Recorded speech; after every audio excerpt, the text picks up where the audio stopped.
101, 111, and 122.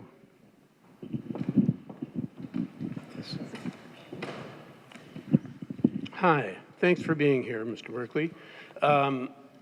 Probably my biggest long-term concern is the effect of dark money in this political system and the havoc that it's wreaking, both in terms of the propagandization of the American public and its overt influence on politics in general. I'm not sure that you or I or anybody has a good answer for that yet, but I just wanted to toss it out there.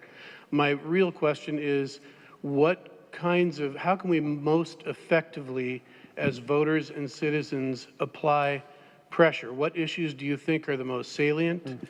And how can we, as voters, inform ourselves as well as possible with regard to current legislation and how we can affect the process of its passage? So I'm going to start, if you don't mind, addressing the dark money side. We have a vast flood of money that nobody knows where it comes from in our campaign system. It used to be remember McCain-Feingold bill that put caps on what you could contribute? And when that was being debated, a host of my colleagues went to the floor and said, no, caps are wrong, we're for transparency. That is the sunlight that disinfects the system. In other words, not dark money, but shine a light. Where's the money coming from? Let citizens know. Then we had a Disclose Act that would have provided that sunlight, and we couldn't get a vote from across the aisle, not one vote.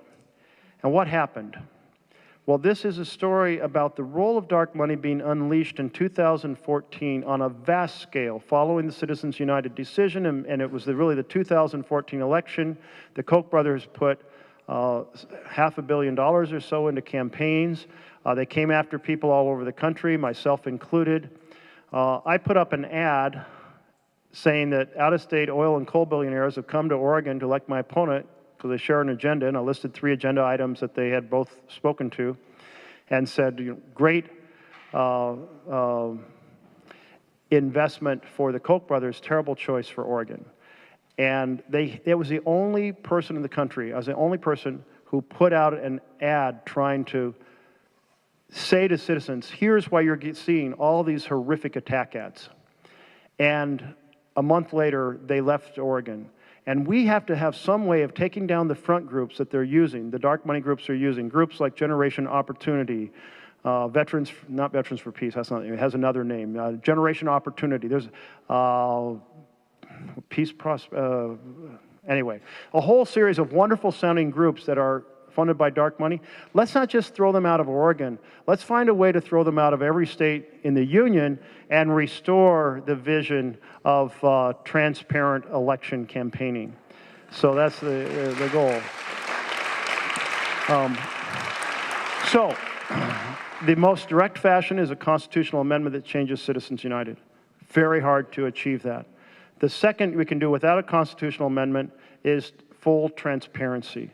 So where we didn't have 60 votes before, we have to find a way to somehow have that major Voting Rights Act to attack voter suppression and intimidation and proceed to get full transparency on campaign funds. That's not maybe the perfect total answer, but it would be 2 big steps in the right direction. That pressure is going to have to come from citizens who are fed up with this secret campaign funds that are distorting elections all across America. So in terms of your second question, what can folks do?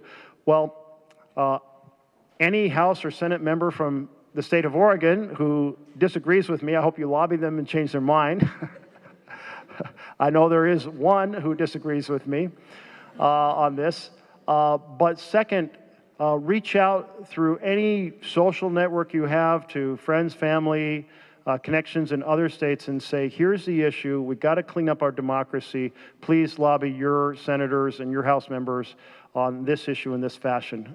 That's a way you can reach outside the state and have an impact. Many other issues, but if we don't solve the election corruption, the rest is, we're going to lose most of the time. Thanks. Okay. You're welcome.